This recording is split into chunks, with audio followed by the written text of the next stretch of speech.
Good morning and welcome to this fourth webinar in the series being hosted by the Department of Medical Education, JIPMER.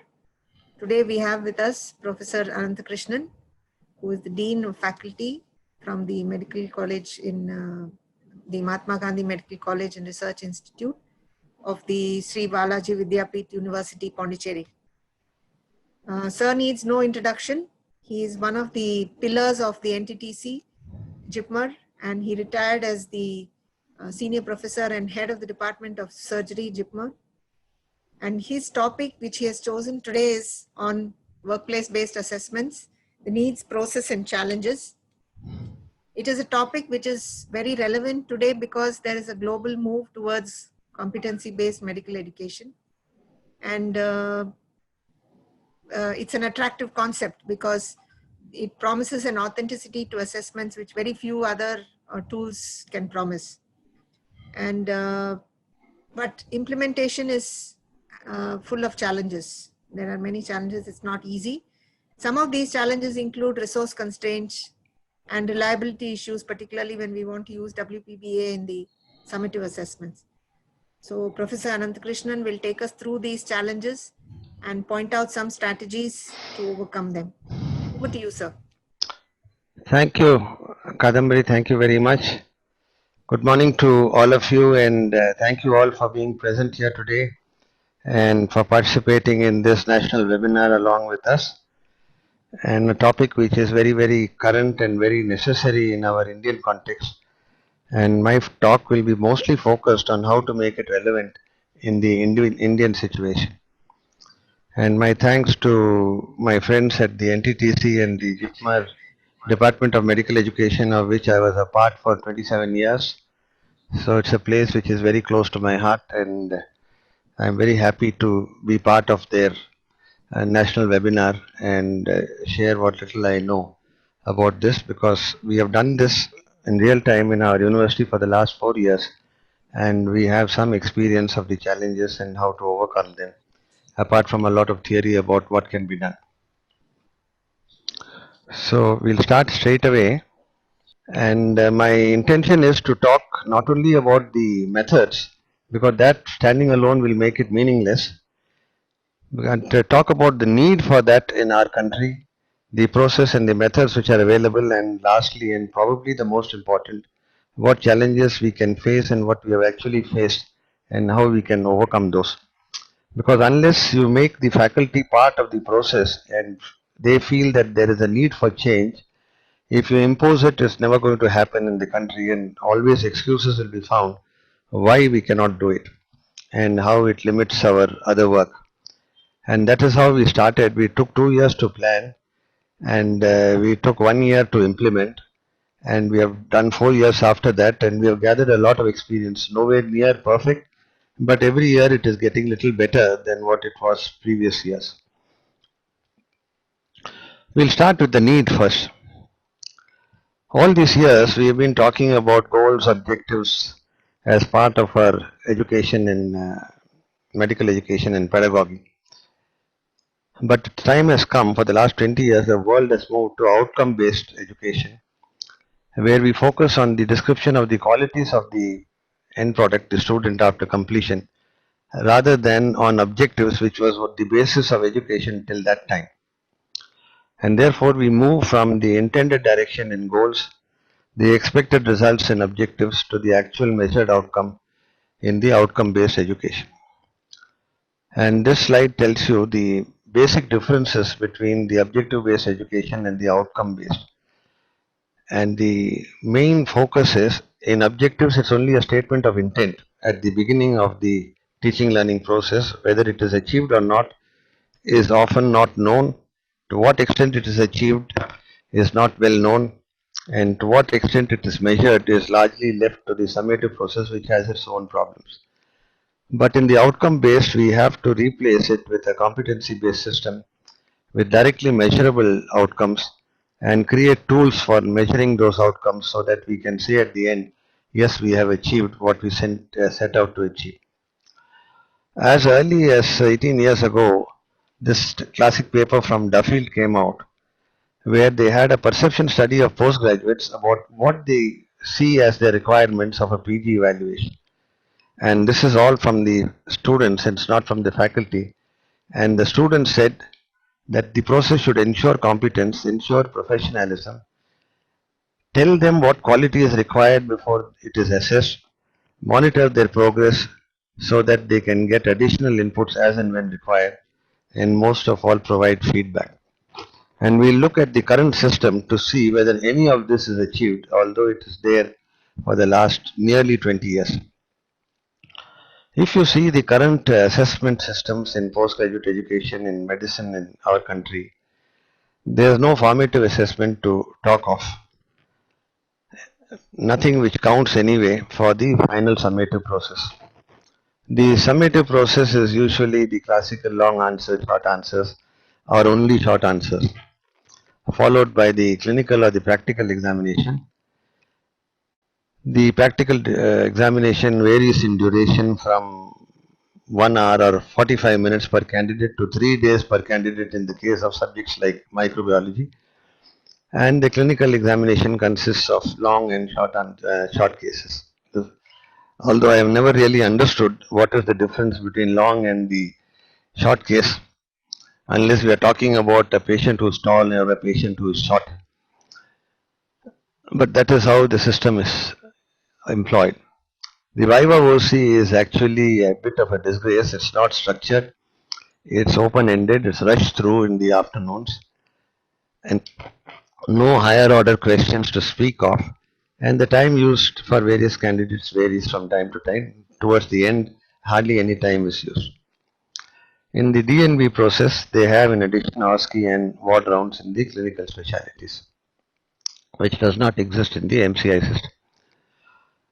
And if you look at the right column here, the methods are listed on the left side and the problems are listed on the right side.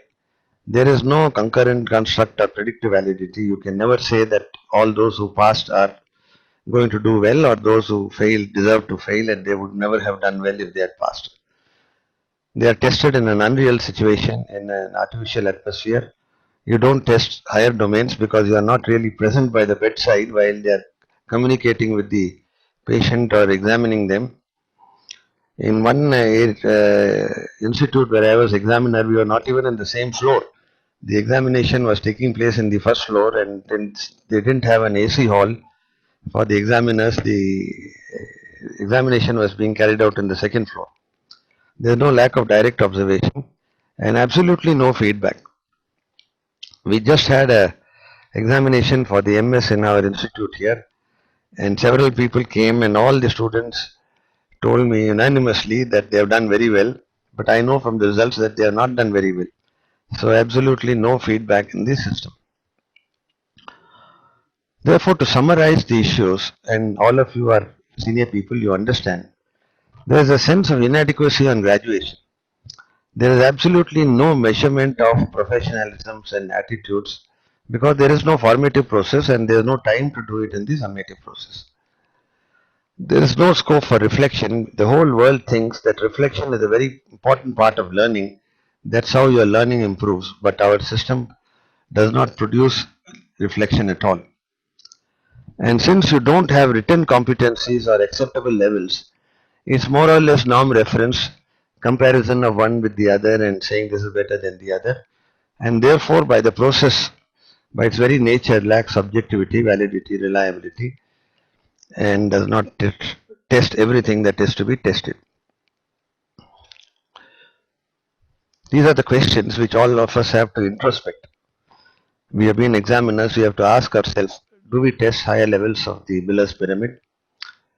Any of our postgraduates who pass, are they really competent? If they are competent, why don't they take up jobs? After that, they are preparing for the higher specialties. After that, they are preparing for the fellowships. Nobody has the confidence to go and practice, or hardly anybody.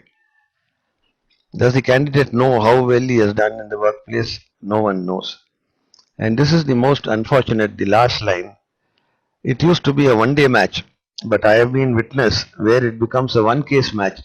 What you do in the first case decides whether you pass or fail. And unfortunately, if you don't do well, irrespective of how you do in the rest of the examination, that anti-halo effect remains.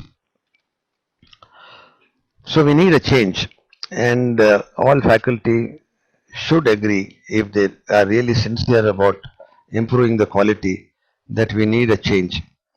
If you just propagate a different assessment system without linking it to competencies, it's not going to work. They'll say, why should we do it? These may work abroad, but they won't work with us. We don't need it. Therefore, if you want to introduce WPBA in India, you have to link it with competencies in the system, and the MCI is recognized. They have brought out the undergraduate new regulation, graduate medical regulations. They call it the competency-based medical education. Although many of the competencies stated there are not really competencies, they are still the old objectives, and many of them are long answers questions which are masked as competencies. But the postgraduate process is still ongoing. Some subjects have received what is called competencies, but anyway, the term competency is becoming more widely used by the regulator.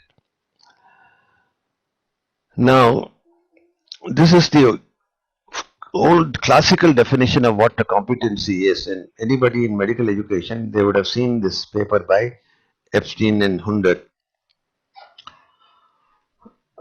And to summarize that in a little easier to comprehend form, competency is the values, attributes, qualities, skills expected of a student or a trainee at the completion of the course and at milestones during the course. And these competencies can be core, they can be subject specific, or soft competencies which run through the curricular process, mainly focused on communication, ethics, and professionalism, which is a very important part of the working of a qualified doctor and does not find a part in our current system of evaluation. The principles of measuring competencies, if we have to measure competencies, it can't be measured directly because they are just statements. Therefore, we have to make them measurable. In order to make them measurable, we have to write these competencies. We have to rewrite these competencies as what we call entrustable professional activities. What we mean by entrustable professional activities is those activities which they are able to perform at the required level. We can say that after qualification they can do it independently. These EPAs will cover most aspects but not all of the subject, and one EPA can cover several competencies, and we have to have tools which match these EPAs so that we measure them. You will ask me, is it possible to do it in the summative process? As of now, it is not possible because the summative process is under regulatory control and there is very little that we can do about changing it till the regulator changes. But if we are convinced that our students should be more competent, we can bring in a formative system which may not count for passing or failing, but which will ensure a certain level before they are allowed to appear in the final examinations. Why will the students participate in this? Because it ensures their competency, although it may not count for passing or failing. And stating these as EPAs is not enough. You have to have a standard against which to measure them. And that is when they'll really become measurable. Okay, this shows the classical Miller's pyramid. Miller's pyramid has only 4, and I have introduced 2 more because there is a basement below nose, which is what our students are proficient at now. They know how to get the information, but they don't bother to know it because they can always acquire it. And the highest level which Miller's pyramid does not specify is the professionalism. That's what is called IS. So we should measure not only at the 4th level, which is DUS, but also at a higher level, which is attitude and professionalism, where these habits become internalized. So for that, we need to have some acceptable definition of how to assess competencies. And why I am talking so much about competencies will become clearer towards the end after we finish the WPBA methods. Now classically, there are many methods of measuring the levels, but the Dreyfus method is probably the best. And it starts at the lowest level where there's novice, that means they cannot do it independently and they can only observe. The advanced beginner can perform under strict supervision but cannot be left to do the task alone. The competent, the next level, the third level, can do it under little looser supervision. For instance, you can leave the place, be available, and they will call you if they require you. And the fourth level is where they are proficient and they can do it independently and you can leave it to them to perform. And the highest level which is not attained during post graduation, the expert level, which comes after several years in practice. So a target should be to reach the level 3 competent or the level 4 proficient in most of the competencies of postgraduate education, depending on the complexities. You may ask why level 3? Because there are some competencies which are so complex that they cannot be taught in 3 years. They require a lot more practice, and therefore competent level where they can do it under loose supervision is sufficient. These are called the levels, and then you have to fix what are called milestones. Milestones are the periods during the training period when you do an assessment of these EPAs, and you have to start at entry because you have to know what is the baseline level. And often when you do it at entry, in our institute we have the EPAs for all the 22 disciplines which are having post graduation. We give that EPA sheet to the postgraduates 1 or 2 days after they join and ask them to self-assess themselves according to these levels. And then the faculty will reassess them after a month. And you'll find there's a lot of difference between the self-assessment and even simple EPAs like history taking skills or physical examination skills. And that starts the process of reflective learning when they see the difference between their own perception and the perception of the faculty. And by consensus with both internal and external experts, we have fixed level 4 is the acceptable level and level 3 for complex tasks. Now we go on to the process, the methods and the applicability, and all this knowledge has come to us from some classical references which I will list at the end. The top of the list, of course, is the original paper by Norcini and Birch, which has published under volume 31 of the Association of European Educators of Medical Education, European Medical Education, AAME. Now, before we implement the workplace-based assessment, you have to be sure, is it valid? Can it be repeated and will give the same score? Does it have an educational impact? Will it be acceptable to faculty and students? And keeping the resources in mind, will it be feasible? I will spend a little more time on educational impact. And educational impact means not only it's acceptable, but it gives feedback which is received by the candidates, which leads to reflection, improvement of the action, which is demonstrated in the next time the process is applied. So that continuous improvement only will produce the educational impact. If this does not produce an educational impact, then it's a waste of time. One important process of WPA is feedback. Without that, you cannot have workplace-based assessment, and it's part of every activity in WPB. The feedback has to be constructive. It focuses on the trainee's performance, not on extraneous matters or lack of performance. Gives information on how to improve the activity, provides resources for facilitating that improvement, and results in motivation of the trainee to do better. It's not a competition between trainees, nor is it a fault finding. And there are methods of giving feedback without the feedback being damaging, and we have no time to go into those methods at present. Now, when you employ a WPBA method, you have to decide, what am I using it for? Because all methods are not useful for all purposes. Am I using it for clinical skills? Am I using it for assessing soft skills, communication, professionalism? Am I using it for competency in procedures? Am I using it for higher order cognition, analysis, problem solving? Or am I using it for monitoring, feedback, reflection, and documentation, both for the benefit of the candidate and the institution? Unless this decision is made, your method will not match the purpose, and often the results will not be what you desire. Now let's start with the common one, the clinical skills. Then we'll go on to practical skills and procedural skills and all that.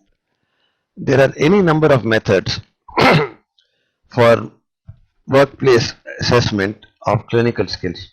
The classical one, of course, is the American Board of Internal Medicine, which is called the Mini CEX or the Mini Clinical Evaluation Exercise. As usual, the Canadians did not like what the Americans said, and they modified it a little bit in McMaster, and they called it Clinical Encounter Cards. And then other countries have modified it a little bit here and there, and that's why you have evaluation of clinical exercise. Clinical work sampling is different. Mini CEX is still done in a relatively artificial environment where they know that process is meant for giving assessment and feedback. Therefore, there is a small element of artificiality, although it is done in the workplace instead of in the examination hall. In clinical work sampling, the observation is done as they are doing their routine work in various settings, and I will tell you the various settings where it is done, is much more natural, is day-to-day activity which is being assessed by various people. Blinded patient encounters are those which are done for undergraduates. It's called blinded patient because they have not seen the patient before. And it's like a mini bedside clinic that we are very familiar with, and I'll tell you a little more in detail about this. Mini peer assessment tool, OSCE we are familiar, standardized patients which we find very very useful in our institutes for teaching basic physical examination and history taking skills, and more than that for teaching communication. And then you have a recorded feedback which is called the video consultation assessment, where the interact is recorded and the record is used for feedback on a structured format. Then if you want to assess procedural skills, the classical one is the direct observation of procedural skills, or the DOPS. A little variation of that is called the PBA, or procedure based assessment. OSATS is done by the Royal College of Obstetrics and Gynecology in England, and it's used for assessing technical skills in those who are being trained in obstetrics and gynecology. And then we have the classical OSPE and OSCE. For analytical skills and higher order thinking and metacognition, we have what is called chart based discussion or a chart stimulated recall. Essentially, they mean the same thing, although when it was started, a chart based discussion referred to current cases which were being discussed, and a chart stimulated recall was about cases which had been treated in the past and discharged. But currently, no distinction is made, and they are used almost synonymously. An audit is a very important method of measuring analytical skill, and then you have what is called a mini peer assessment tool, or mini PAT. Many of these things which I already listed can also be used for measuring soft skills. But the one that I've listed on top is probably the most important, which gives you 360-degree assessment contributing to soft skill measurement, and that's called multi-source feedback. And then we have these methods of recording, the conventional logbook. A little modified way of doing that electronically is the e-portfolio which we use, the clinical encounter card records, the assessment forms of mini CEX and mini peer assessment tools, and the videos which are used for recording patient interaction. All these can be used for monitoring, documentation, be provided to the students for reflection, and used for feedback. For undergraduates, we have to be a little more selective. Many of them will not apply. Particularly, we have since we have students up to 250 per batch in India, which becomes extraordinarily difficult to do WPBA on a regular level for all the undergraduates. But still, there are some which are applicable even in our situation, even in colleges which have 250 students. And these are standardized patients, OSCE and OSPE, blinded patient encounters during their ward postings, and direct observation of procedural skills. These are very much practical and can be done even for undergraduates. Let's start with the mini CEX. The process takes about 15 minutes, but about what is more important is 5 to 10 minutes is spent on feedback after that. But you have to do a lot of this because one alone will not give you reliability, and the second last point will tell you 12 to 14 encounters are required before you get a reliability coefficient of more than 0.8, which makes it usable for the summative process. But if you're not using it for summative process, you're using it for only feedback, you don't have to have 12 to 14. You can have lesser. But if you want to use for summative, you need to have at least 12 to 14. The rating scale uses a 9 point, 1 to 3 is unsatisfactory, 4, 5, 6 is satisfactory, and 7 to 8 and 9 are superior. And they have found when they have done studies that the score that you get on the mini CEX correlates well with patient video encounters, with performance on standardized patients, and also surprisingly with the scores obtained in written and oral examination. The areas covered in mini CEX are these: history, physical examination, professionalism, clinical judgment, counseling skills, organizational ability, efficiency, and overall global rating. These are the 8 points considered in scoring the students. And the strength is, of course, that it is in the workplace, although it's done one at a time and therefore may not be actual day-to-day working. It's comprehensive. If you do it sufficient number of times, it's reproducible. Since you have several assessors, objectivity is ensured, and the assessors will be of all seniorities, starting from near peers up to heads of departments, so that you get different inputs. Anxiety is reduced because it's in the workplace and it doesn't count for pass or fail. The satisfaction rates I'll show you later on from the user's impact. It has a high educational impact, and the inter-data reliability depends on the number of encounters. The more encounters you have, the less is the variability. The McMaster variation of the mini CEX is the clinical encounter cards, where they have this more or less the same thing: history, physical examination, professionalism, technical skills or procedural skills, case presentation skills, diagnosis, and management principles. Some of this you would have noticed are not present in the mini CEX list. Each is rated on a 6-point scale from 1 to 6, and 6 means they are equal to anybody who has passed and left the course, and 1 of course is at the level of poor performance, where it has to be considerably improved. You see that the terms used are easy and therefore not subject to multiple interpretations.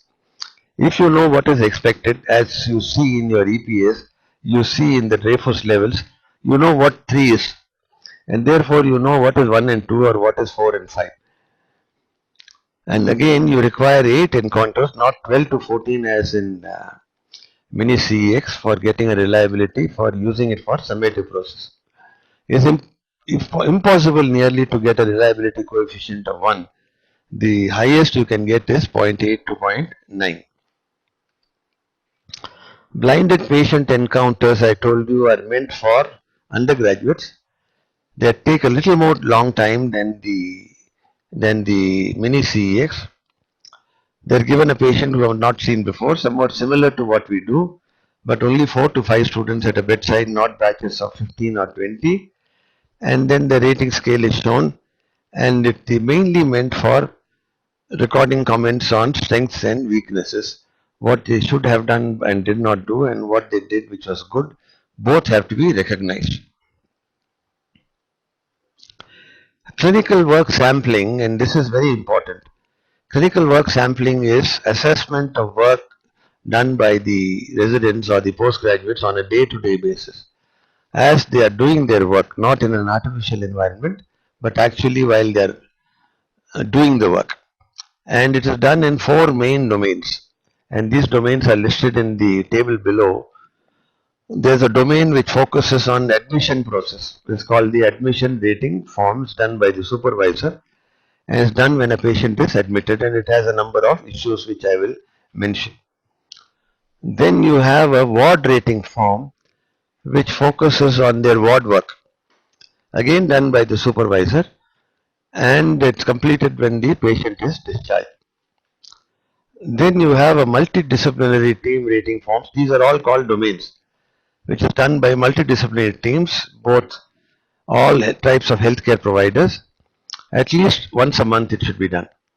And a patient rating form and a relative rating form, which is obtained from the patient at the time of discharge, not less than one per patient. If you can really do that, probably it gives you the best index of continuous work sampling, feedback, and promoting improvement. These are the 4 domains and the sub-skills that they focus on. The admission rating form focuses on communications, physical examination, the working diagnosis, the plan of management. The ward rating form focuses on therapeutic strategies, communication skills, consultation skills with other departments involved in management, the management actual treatment process, interpersonal behavior, continuous learning from that process, and what is not found in any of the previous one is health advocacy, which is very important to see that the patient's improvement is maintained and they do not get into some similar situation. The multidisciplinary team rating form focuses on therapeutic strategies, communication skills, the consultation process with other healthcare workers, management of resources, discharge planning, interpersonal relationship, and an overall global rating. And the patient rating form focuses on communication skills, the collaboration with patient in their management process, health advocacy at the time of discharge, professionalism, communication skills, and an overall rating. So it's done in 4 domains with so many sub skills, and that's why it makes it very comprehensive. Then we come to procedures used for procedural skills. The commonest one, of course, is the DOPS or the direct observation of procedural skills. All must remember that every WPBA is led by the trainee. The trainee selects when he wants to be assessed. He selects the patients or the procedures that he wants to be assessed when he is ready. Out of the list that he gives, the faculty will choose one for that day, but it's all trainee led. But it's different observers at different time, which gives subjectivity. There is a structured checklist which also gives subjectivity, and there is a feedback of considerable duration. The advantage of DOPS is workplace based, comprehensive, range of skills from simple to complex, feedback and post feedback improvement as seen by reflection and improvement in performance. What are the things that we observe in DOPS which form this structured checklist? Whether they understand the indication of what they are doing, whether they have an understanding of the relevant anatomy required. For instance, if they are doing venipuncture or ultrasound guided pain relief, whether they understand the relevant anatomy, whether they obtain a proper informed consent, fulfilling the required norms, whether the appropriate preparation is carried on for the procedure, appropriate safe analgesia and sedation for the process as required, the procedural skill itself, maintenance of asepsis, whether they ask for help when they are in trouble, the post-procedure management, the communication with the patient before, during and after, the professionalism exhibited, and a global rating scale. These all come into the checklist. And some of the skills that we can use are this. Some of them can be used even for undergraduates, like introducing nasogastric tube or Foley's and some for residents like central line, arterial line, and so on and so forth. This feedback is the 6-point feedback. 1 and 2 below expectation, 3 is borderline again based on the Dreyfus level and meets expectation and above expectation. When you are not able to observe something, then you please record it as not observed, and there's a separate point in the rating scale for mentioning that you have not been able to rate that. The variation of DOPS I told you in the Royal College is OSATs, and OSATs is used for these technical skills. The diagnostic laparoscopy, operative laparoscopy, hysteroscopy, fetal blood sampling, placental extraction, opening, closing, cervical cerclage, IUCD insertion, marsupialization of Bartholinsis, cesarean section, post-delivery perineal repair, and so on and so forth. For all these, they use the OSATs, and the checklist has these 14 points. Whether they check the equipment required to make sure it's working before they employ it on patient, positioning of the patient, technical ability, a little more comprehensive than DOPS, and little more specific depending on the subject, which is obstetrics and gynecology. Selection of instruments and equipment, economy of movement so that they don't go up and down and do unnecessary things, tissue handling, completion of tasks, communication. Every one of these WPBA focuses on communication because we don't do it at all here, and they have realized that that's probably the most important part of any procedure, the communication which takes place before, during, and after. Use of assistants, communication with staff who are helping you, planning after that, dealing with problems, documentation, and safety. So, very comprehensive, structured questionnaire, and the feedback focuses on very acceptable things: what they did well, what they could have done better, what is their plan for improving, and what do they feel about what they have done and the feedback they've received. And there's a very comprehensive 16-point checklist, and I'll just show you a glimpse of that. It has clinical skills, good medical practice, teaching and training, whether they're able to demonstrate it to their juniors, relationship with patient, interaction with colleagues, and overall. I'm not reading every line. We will share these slides at the end, and otherwise these are found in the references that I have listed at the end of my presentation. The mini peer assessment tool is an evaluation from consultants, junior specialists, nurses, and other healthcare personnel. It's very popular in the European countries, but now also in many other countries in the Northern American continent. And this rating scale is given. The feedback is similar to the OSAT's feedback.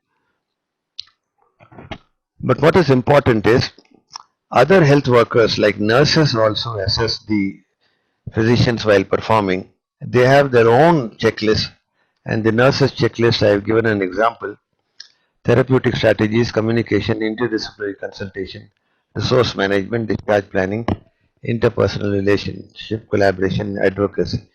Many of these promote advocacy, which we don't talk at all about in our system of education. And you need a lot of encounters to get a good reliability. We come to higher order thinking and metacognition. This is what I told you: case-based discussion and chart-stimulated recall.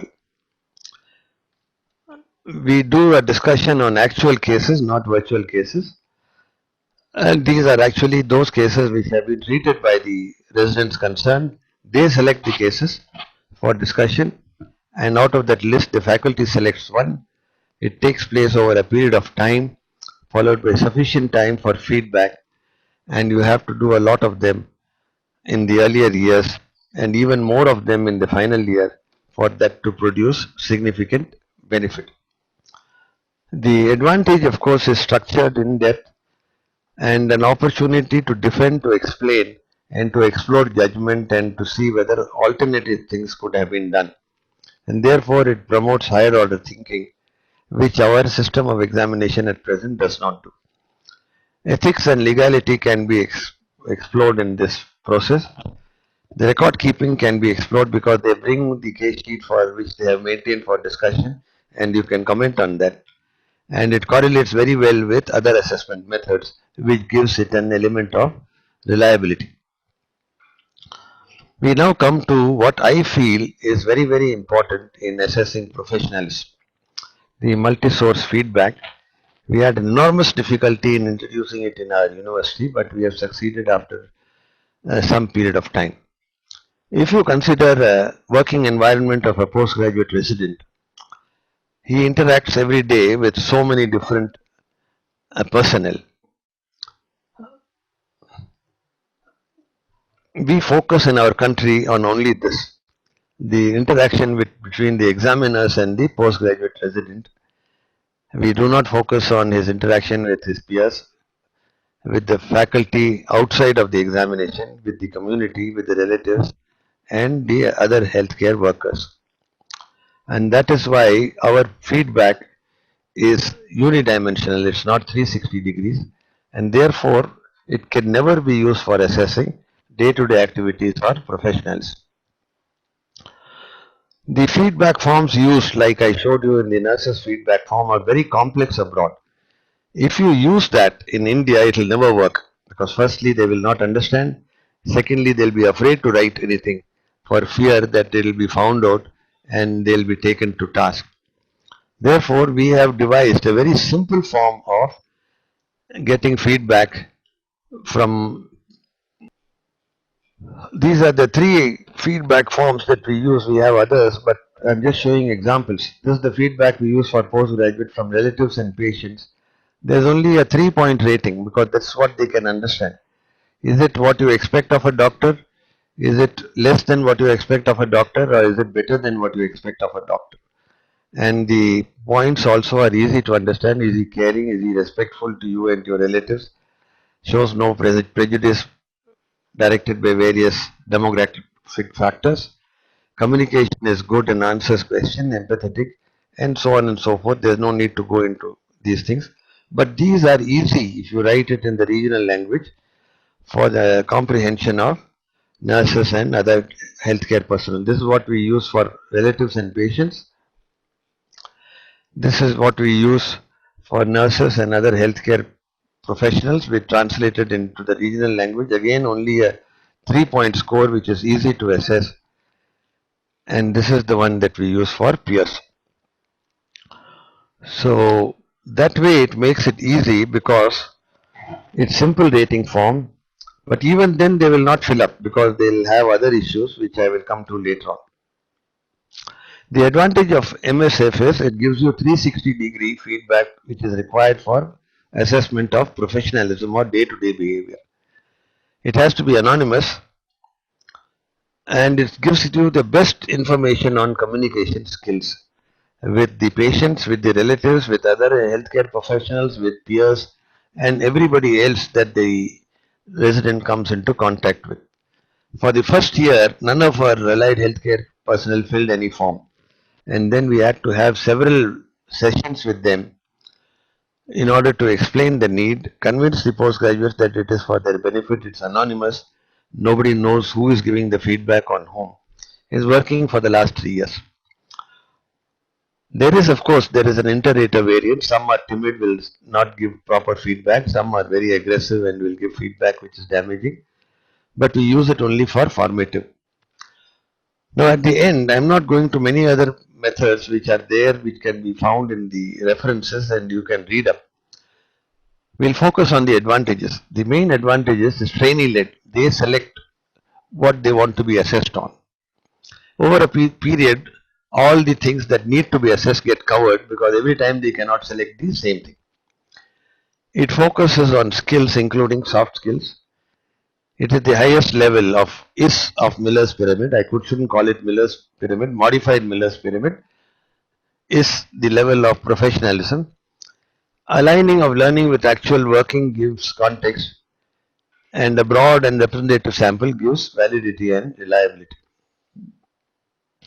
How do we ensure validity and reliability? By multiple encounters with different people. It's certainly feasible in our university and it should be feasible in most places because it does not require too much expense. It requires a little time from the faculty which they are happy to provide if they are convinced that it is for the good of the students. and if they're convinced that their efforts will be recognized. It gives you a lot of focus for feedback. It gives you a longitudinal assessment, repeated assessment, additional input for those who are lagging behind to bring them, because learning curves are different. The number of encounters required for different people are different. The previous system treats everybody as alike. Here, when you give a feedback, you also follow it up with additional exposure, and it encourages reflective learning. But you must have a record, because this has to be used for feedback. It has to be used for reflection. It is not used in the summative process, but it is a record like the logbook of what they have actually done over 3 years, so that at the completion they know what they have done and the faculty knows what they have done. A portfolio can have many things. In our university, we have created an e-portfolio, and we have created a cloud platform where they can do this real time. And all these are recorded in the portfolio, because 5 years later, somebody will write from somewhere asking for a testimonial. And these records are available with the university. They are, of course, not available to everybody except the PG, and is released only on request of the PG. It cannot be used for other purposes. It's totally confidential. Their postings, their rotations. Recently, we got a letter from some regulatory agency in Canada asking for the duration and the actual period of posting of somebody in psychiatry. And we could not find any record except in the e-portfolio, and we were able to send them the e-portfolio after getting clearance from the concerned residents. Their procedures, their scores on the procedures, their research activity including dissertation, paper presentation, conference presentations, other publications, their awards and achievements, and supporting proof for all these.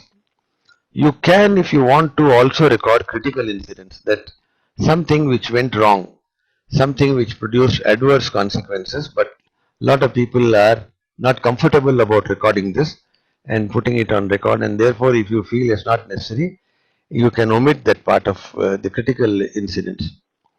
The assessment records will be there, the daily assessments, their performance in all academic activities, in workplace, the work sampling will be there, their projects and dissertation progress will be there, their participation in teaching learning of undergraduates will be there, and their WPBA records will be there. And their reflections. After once a week at least, they have to write down all the activities they have done in the previous week. Each postgraduate has a mentor, and the mentor does not have more than 1 or 2 postgraduates, so that they are not overtaxed. They write what they have learnt, why they have learnt, why they have not learnt, and the faculty gives input on how they can learn better and provides references. What they have learnt, if they want to upload photographs, they can upload, and the faculty can give. In the first 2 years, we used to have monthly assessments to see how these e-portfolios are working. And when we open the e-portfolio, you know, these are real time, time stamped, date stamped, and time stamped. You will see that all activities are written only on the previous day, because they know next day they have to come for review. But in the last 1 or 2 years, it's happening real time, and you find that there are many departments which are doing it on a regular basis. But I must confess, all of them are not doing it on a regular basis. Reflection is an exceedingly important part of postgraduate learning. And unless you make it a part of your system, it will never improve learning. And portfolio is an excellent opportunity of including reflection. The faculty members have responsibilities, and the students also have responsibilities. WPBA will not work if there is no record. So you have to have a method of recording and seeing progress. The students also have responsibility in collecting evidence, documenting, submitting it, getting feedback, receiving the feedback well, receiving additional resources well, and reflecting on the additional resources and giving further feedback. I can say with 4th and the 5th year of use, about 50% are satisfactory at present. We still have to work on the remaining 50%. But at least it's better than 0%. There was one good paper I found about perception of the learners about WPBA, the Asian context. Not many studies have been done.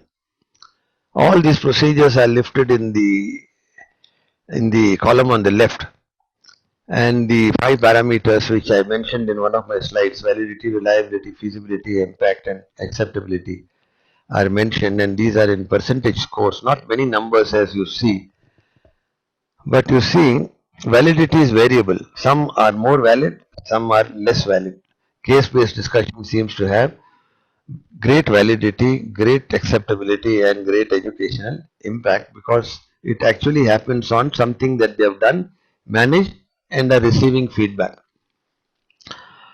DOPS has an educational impact, it's valid, but unless you do it sufficient number of times, it's not reliable. If you do it very few times, it's not reliable.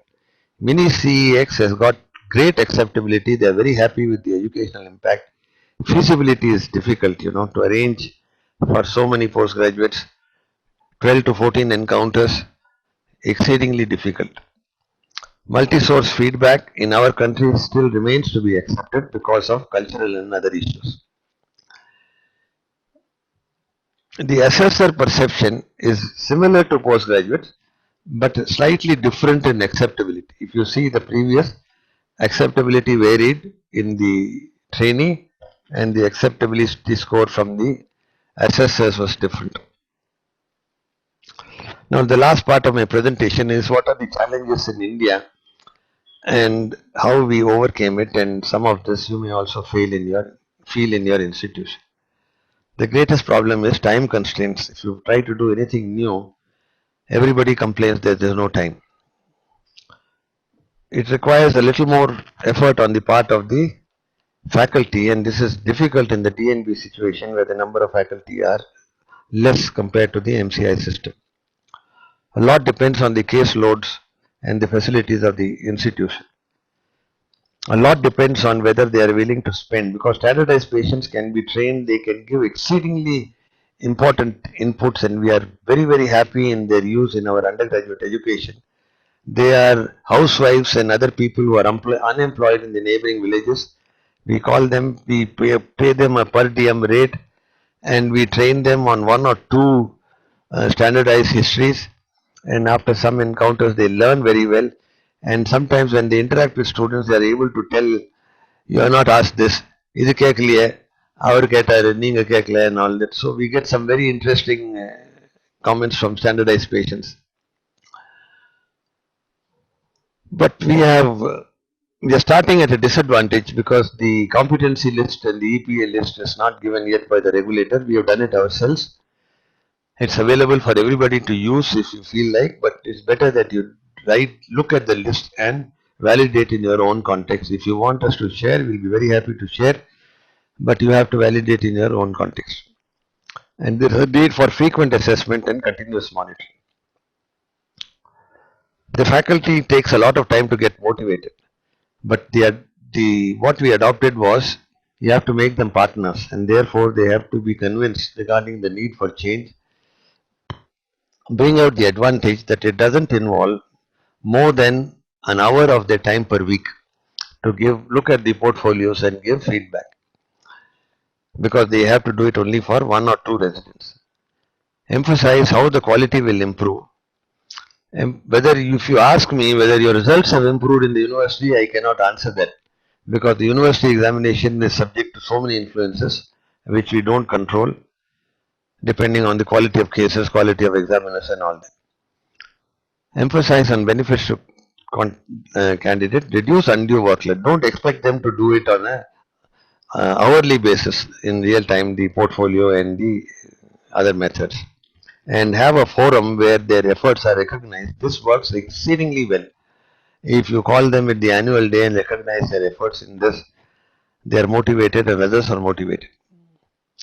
There are lots of administrative issues. There will be blocks in the beginning, but then you have to say that the aim is to produce better postgraduates. Better postgraduates means greater demand for admission. That's how we motivate the administrators and the management. And then they say the MCI requires logbook. Your portfolio they won't accept. You can print out the logbook, the portfolio as a logbook if you feel like, but you can also have a separate logbook which they can do simultaneously if you feel regulator will not accept. You don't have to go to universities because it has nothing to do with the summative process. Conversion of competencies to EPS took 1 year for us because you have to agree on a number, agree on the EPS, then we have to have external validation. You have to get them written and rewritten and rewritten, and then we have disagreements on milestones. Is it 3 or 4, or is it 3 for everything? Diploma is 2 years, degree is 3 years, but fortunately diploma is now stopped, and therefore everything is a 3 year course. What is acceptable at 6 months, 1 year, 1.5 years, 2 years, and finally at 3 years? Who should do the assessment? So many questions arise, and you have to patiently answer all of them. MSF is a terrible problem because you have cultural issues, the perceived superiority of health physicians over other healthcare providers, therefore fear of giving feedback, sometimes collusion, and therefore giving good feedback because you have been considered, lot of proper instruments which makes it very complex and difficult to give, fear that there will be no confidentiality, and if there is no post assessment consequence, why give a feedback if it has doesn't lead to feedback? We have to sit with them patiently, the healthcare workers and the nurses, tell them it's totally anonymous, it will not be seen by anybody, you don't write your name, so for nobody will know who has written. If you don't want to use your handwriting, you dictate to me, I will write on your behalf so that they won't recognize your handwriting. So all sorts of inducements have to be done. It must be easy to comprehend. It should be completely confidential, and the feedback should be very destructive. I think feedback requires very, very important skills. The way we give feedback in our country is rather crude and destructive, and therefore training is required for giving feedback, and emphasize on to the postgraduates why it is beneficial to them. The e-portfolios don't work, there is connectivity is poor, the system does not respond, all sorts of issues you will have in the beginning. But as we go on and you get proper space in the cloud, these things will get automatically sorted out. Now we have accessibility from mobiles, so they can do it from their mobiles also. Then what are the problems? You have a portfolio, you have reflective place for reflection, they don't give any reflection. If they don't give reflection, how do you give feedback on reflection? And therefore there is no feedback, or a feedback which is just good, not good, which does not serve any useful purpose. Incomplete entries and so on and so forth, many, many things I cannot list here. For 2 years we struggle with that. Requires repeated training, workshops, personal meetings, and you have to beg people to cooperate. It has limitations.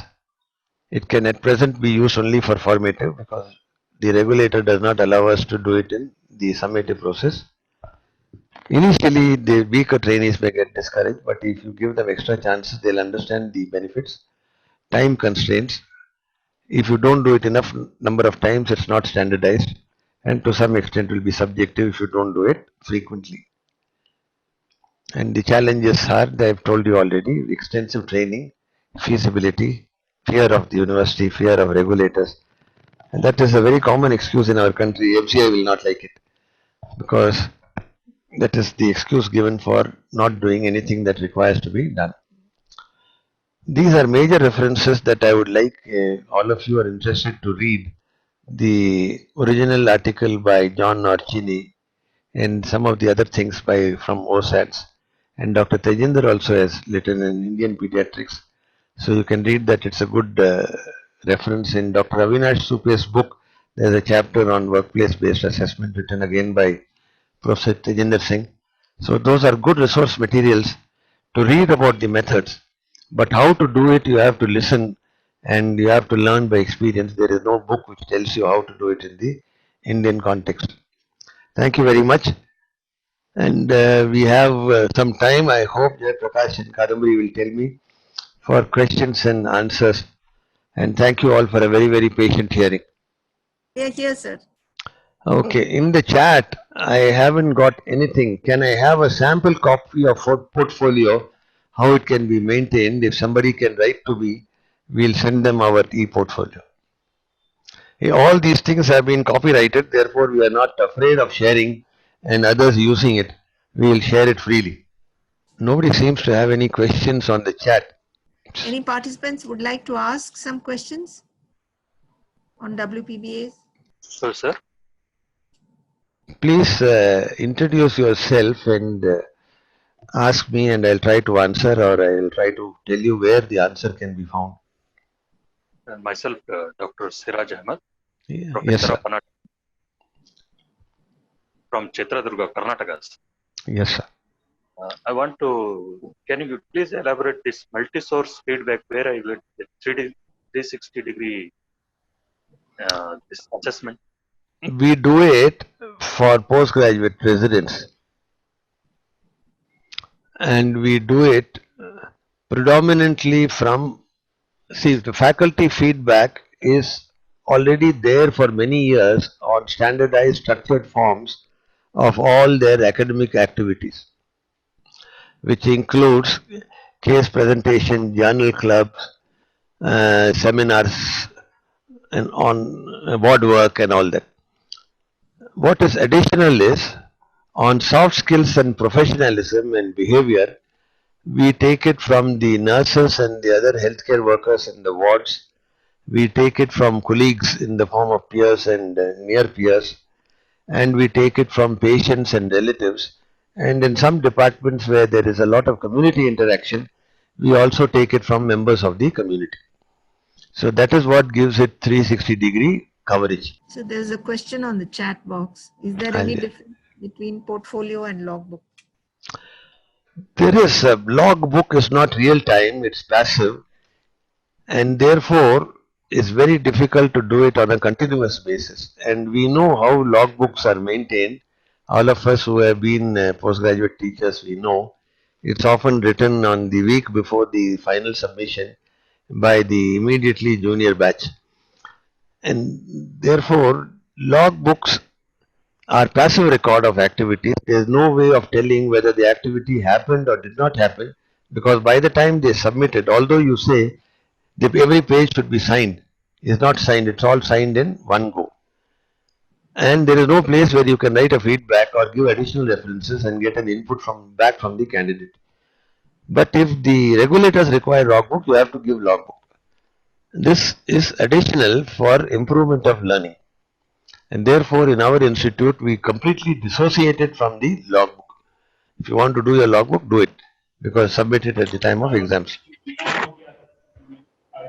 What is recorded in the logbook is totally different, is less comprehensive than what is recorded in the portfolio, and I have showed you the list. Couple of more questions on the chat Yeah, box. there is one from Dr. Ashwini about basic sciences. We can send you the list we have for all those subjects. If you write to us, then we'll send you the EPS of those subjects that we have created for those subjects. It's difficult to read it out here because of shortage of time, but we'll send you from those subjects. Many of these are available in the website of the university, and they can also be seen there, the EPS.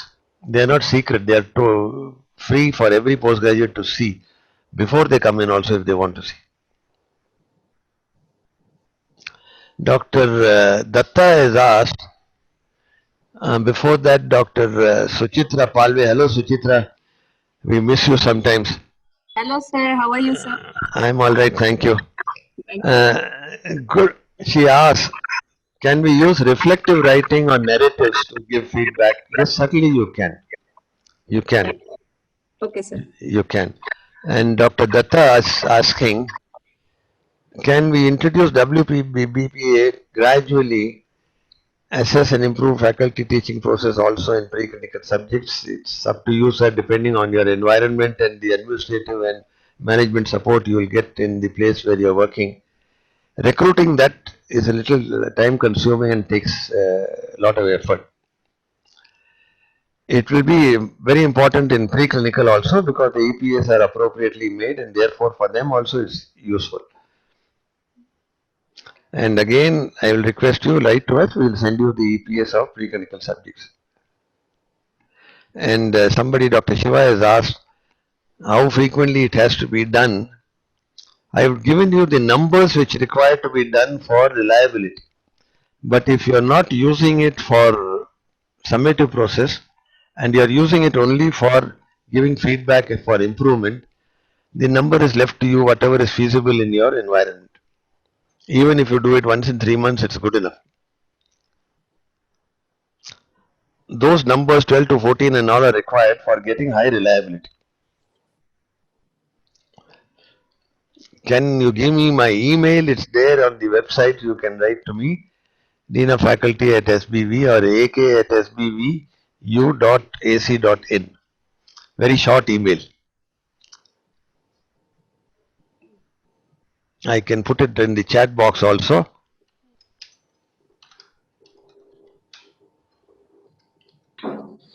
Sir?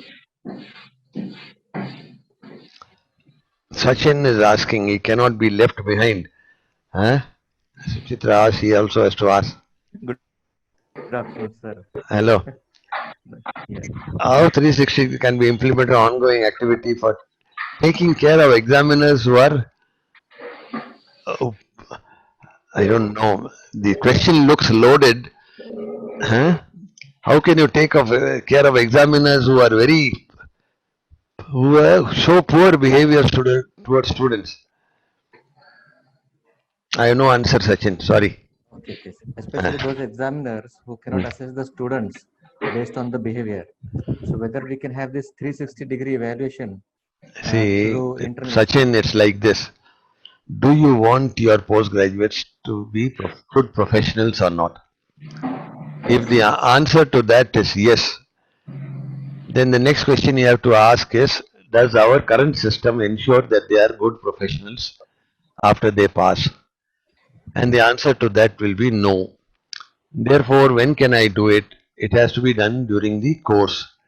And how can I do it? That is the answer that I have tried to give you. Sir? Because our commitment is to produce better output. It's an outcome-based education now. Completely different from the old system. If the outcome is defined, it's our job to provide that outcome or give the experiences to provide that outcome. It has to be done during the course. Sir? Yeah, just 1 minute. I'll finish with the chat. When, according to you, will the MCI include communication and management skills? Please ask the chairman of the MCI, a good friend of mine, Dr. Vinod Paul, but I don't know when they are going to introduce. They have introduced 8Com after a lot of thought, after so many years. 97 was the previous revision. The next one came in 2017. So it will come sometime. Yes. Somebody was asking a question? Sir, this is Dr. Archana, sir, from Siddhartha Institute of Medical Sciences, Tumkur. Yes, please. I am an associate professor of anatomy. Sir, what would be the ideal faculty to student ratio, especially for undergraduate students to implement such workplace? See, undergraduate, you will notice that I have not listed any method which is faculty intensive, like standardized patients, DOPS, bedside teaching. Many of these things can be done, the checklist filling up, observation can be done by postgraduate residents. And they do it sometimes better than the faculty. And therefore, I don't think this will have any implication because if you go back to my slides, you'll see very few methods are listed for undergraduate. For OSCE, what do you require? You don't require too many teachers, except in the procedural skills. There you can have residents. Okay. For OSPE also same. Thank you, For sir. standardized patients, you can have residents. For skill labs, you can have residents. So they can substitute for the teachers in many of these places.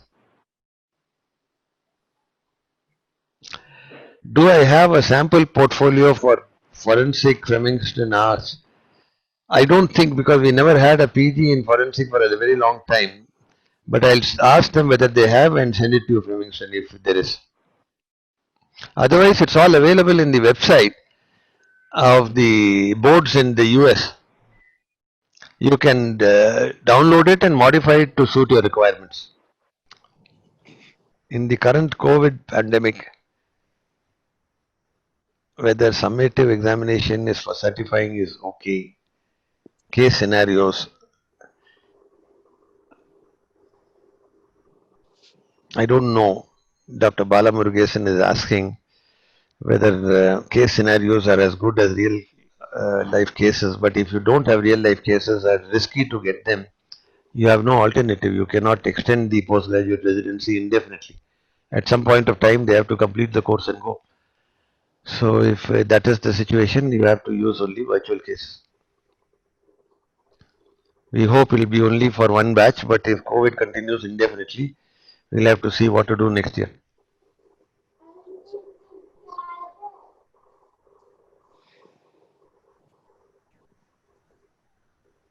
Any other questions? Yes, sir. First of all, compliments and congratulations. Oh, Dr. Adkoli. Yes, sir. Welcome, sir. Perfectly, I go by the mantra which you have mentioned today. That is the educational impact of evaluation. That is the bottom line. Correct. Now, secondly, coming to the implementation, because intent is wonderful. When we go for implementation, the first hurdle will be to who is the implementer, and are we in sync with him? So even the scale may be same, rating scale, but we need to take him into on a safe platform, maybe initially by having a consensus approach. Now technology has enabled us. We can share some of the samples of evaluation, whether it is mini CX, whether it is DOPS, and just check whether we are on the same wavelength. That is number one. Number two, about the MSF, you have very rightly told cultural differences, acceptability, the hierarchy, all these problems are there. But I think we can overcome by a very good approach of team, wherein, we call the nurse, we call the technician, we call the patient, we call the doctor. We say that we need honest feedback so that we can improve the system. And we make it sure that this is not to assess or rate the competency of the doctor. It is how we can improve the system. So if we take them into confidence, which I suppose will take time, I think can be done. That's a good point. That's what I said. After 5 years of implementation, the satisfaction in the process is just reached 50%. It'll take some time before we get everybody on board. But we feel encouraged, but from where we were, because initial 2 years nothing happened. And now 50% I think is fairly a decent milestone to reach, to use the WPBA word. So, what are your suggestions for safe, feasible conduct of WPBA in the present COVID situation? Why do you have to conduct WPBA in the present COVID situation? You can do it only for procedures based on mannequins, because there are no elective patients in any of the wards. No elective work is going on, at least in the surgical wards. So it's very difficult at present, but I'm sure in a month or two things will improve.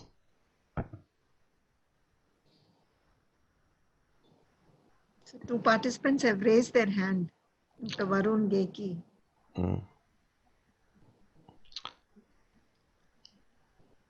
So what's that for? You can. Dr. Varun, would you like to ask your question? E-portfolio for undergraduate, that's a very interesting topic. It's exceedingly difficult because of numbers. You can limit it to few activities in each department as they go through the course, and use it mainly for recording, giving feedback, and trying to promote reflective learning. But to do it on a holistic 360-degree basis for undergraduates in the current environment is very difficult, largely because of the numbers and the faculty-student ratio, which is so skewed that very difficult, because one faculty will end up having to mentor 10, 15, 20 people. It becomes difficult real time. I don't see any other questions. We have reached saturation point like focus groups, no? At one point, no more. So we have to terminate. What, Kadambari? Yes, sir. I think if there are no further questions, then thank you very much. You have listed out, and it is extremely useful because you've had your practical experience in conducting these WPBAs, and that's what is more valuable. And hopefully your students, and maybe we'll also try to implement that in postgraduate medical education and make it more competency based. And thank you very much, sir, for sharing your experience, your rich experience with us. Thank very you. much. Thank you to the Department of Medical Education and to the people who are present here and have listened for such a long time. My main focus was to show you that it is needed, and there is something that we can do. We may not have a perfect system, but there is something we can do which will make a difference to the quality. And we have to expect obstacles, and there are methods of overcoming that. And if I have given those 3 limited messages, I have achieved what I set out to do. Thank you all very much for listening. Thank you, sir.